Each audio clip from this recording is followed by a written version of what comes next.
आइए हम 700 से 1750 ईस्वी के बीच इतिहासकार और उनके स्रोतों को देखते हैं। हम शुरुआत करते हैं कागज़ के इतिहास से। कागज़ का मूल्य 13वीं सदी के मध्य में एक विद्वान को एक पुस्तक की प्रतिलिपि की ज़रूरत पड़ी। उसके पास उतना कागज़ नहीं था, इसलिए उसने एक ऐसी पांडुलिपि को धो डाला जिसकी उससे ज़रूरत नहीं थी और उसके कागज़ को सुखाकर उसका इस्तेमाल कर लिया। एक सदी बाद अगर आप बाज़ार से कोई खाद्य पदार्थ खरीदते तो हो सकता है कि आपकी किस्मत अच्छी होती और दुकानदार वह वस्तु कागज़ में लपेट कर देता। इस प्रकार कागज़ से संबंधित एक कहानी थी।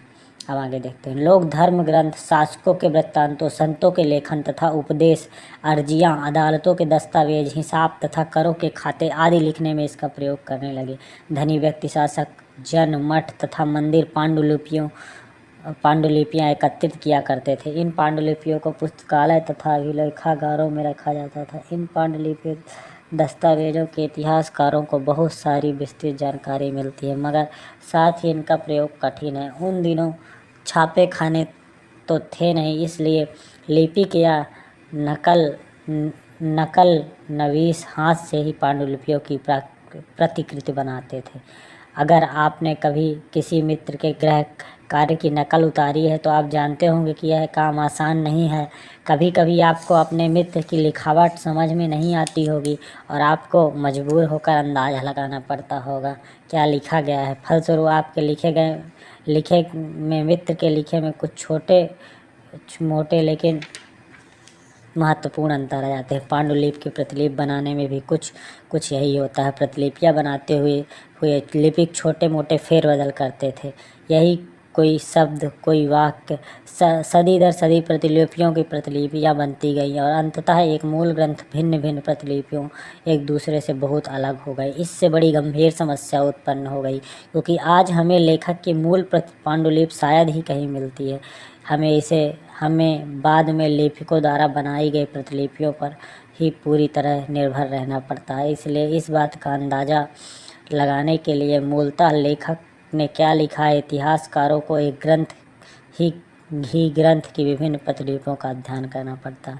कई बार लेखक समय समय पर अपने मूल वृत्तांत में संशोधन करते थे। 14वीं शताब्दी के इतिहासकार जियाउद्दीन बर्नी ने अपना वृत्तांत पहली बार 1356 में और दूसरी बार इसके 2 वर्ष बाद लिखा था। दोनों में अंतर है, लेकिन 1971 तक इतिहासकारों को पहली बार वाले वृत्तांत की जानकारी ही नहीं थी। यह पुस्तकालयों के विशाल संग्रहों में कहीं दबा पड़ा था। नए सामाजिक और राजनीतिक समूह देखते हैं हम। 700 से 715 ईस्वी के बीच का काल में राजनीतिक और सामाजिक जीवन कैसा था। 700 से 715 के बीच के 1000 वर्षों का अध्ययन इतिहासकारों के आगे भारी चुनौती रखता है। मुख्य रूप से इसलिए कि इस पूरे काल में बड़े पैमाने पर और अनेक तरह के परिवर्तन हुए। इस काल में अलग अलग समय पर नई नई प्रौद्योगिकियों के दर्शन होते हैं, जैसे सिंचाई में रहट, कताई में चरखे और युद्ध में आग्नेय अस्त्रों का इस्तेमाल। इस प्रकार उपमहाद्वीप में नई तरह के खान पान का भी प्रचलन आया। आलू, मक्का, मिर्च, चाय और काफ़ी। ध्यान रहे कि तमाम परिवर्तन नई प्रौद्योगिकियों और फसलें उन लोगों के साथ आए जो विचार भी लेकर आए थे। परिणाम स्वरूप यह कला, आर्थिक, राजनीतिक, सामाजिक, सांस्कृतिक परिवर्तनों का भी काल रहा। इस युग में लोगों की गतिशीलता, एक स्थान से दूसरे स्थान पर आना जाना बहुत बढ़ गया। अवसर की तलाश में लोगों के झुंड दूर की यात्राएं करने लगे। इस उपमहाद्वीप में अपार संपदा और अपना भाग गढ़ने के लिए अपार संभावनाएं मौजूद थी। इस काल में जिन समुदायों का महत्व बढ़ा, उनमें से एक समुदाय था राजपूत, जिसका नाम राजपुत्र अर्थात राजा का पुत्र से निकला है।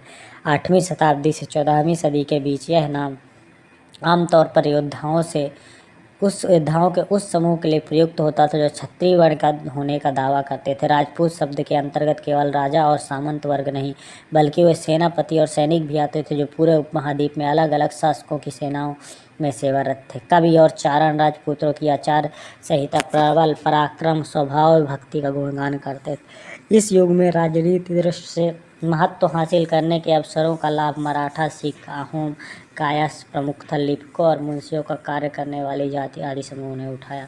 इस पूरे काल के दौरान क्रमशः जंगलों की कटाई हो रही थी और खेती का इलाका बढ़ता जा रहा था। कुछ क्षेत्रों में यह परिवर्तन अन्य क्षेत्रों की अपेक्षा अधिक थे, जिसे और पूरे तौर पर हुआ।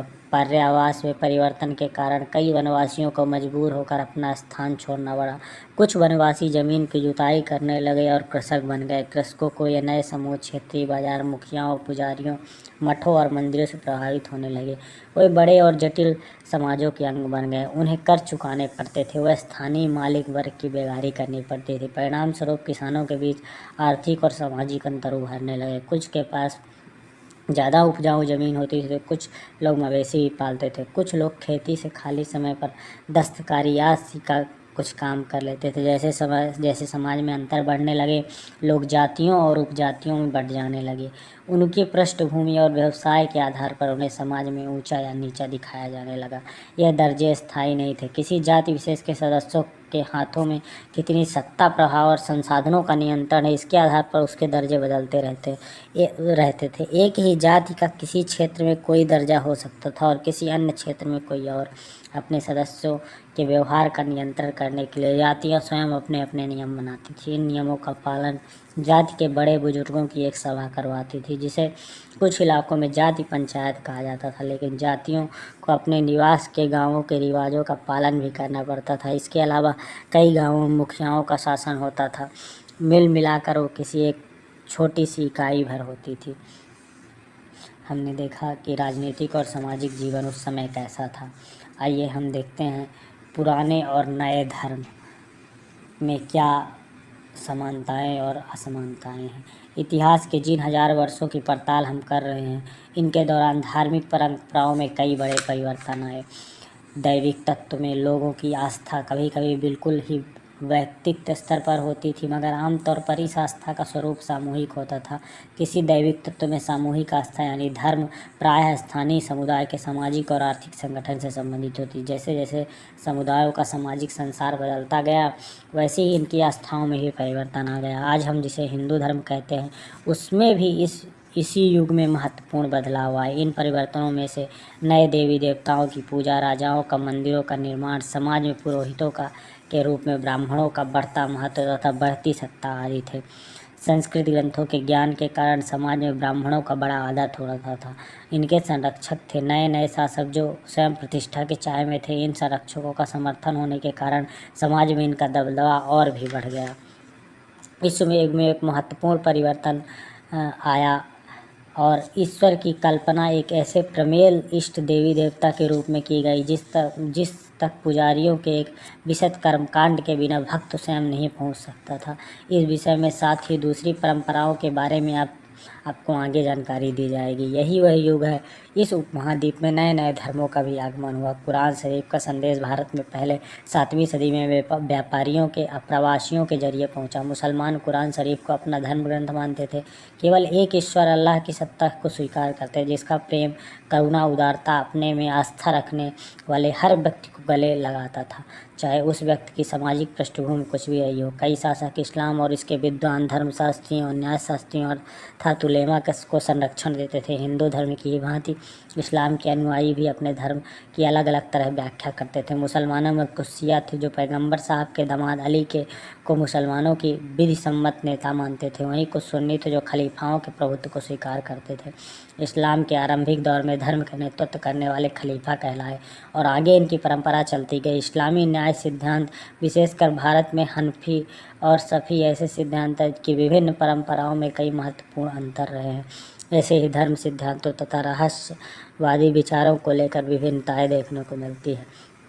समय और इतिहास के कालखंडों पर विचार करते हैं। इतिहासकार समय को केवल घड़ी या कैलेंडर की तरह नहीं देखते, यानी कि केवल घंटों, दिनों या वर्षों को बिताने के रूप में नहीं देखते। उनका नज़रिया यह है कि सामाजिक और आर्थिक संगठन में आने वाले परिवर्तनों को झलकता यह दिखलाता यह विचारों और विश्वासों से कितना स्थायित्व रहा है और कितना परिवर्तन आया है। यह अतीत को समान विशेषता रखने वाले कुछ बड़े बड़े युगों को कालों में बांट दिया जाए तो समय का अध्ययन बहुत आसान हो जाता है। 19वीं सदी के मध्य में अंग्रेज इतिहासकारों ने भारत के इतिहास को 3 युगों में बांटा था, हिंदू, मुस्लिम और ब्रिटिश। इस विभाजन इस विचार पर आधारित था कि शासकों का धर्म एकमात्र महत्वपूर्ण ऐतिहासिक परिवर्तन होता है और अर्थव्यवस्था, समाज और संस्कृति में और कोई भी महत्वपूर्ण परिवर्तन नहीं आता। इस दृष्टिकोण में इस उपमहाद्वीप की अपार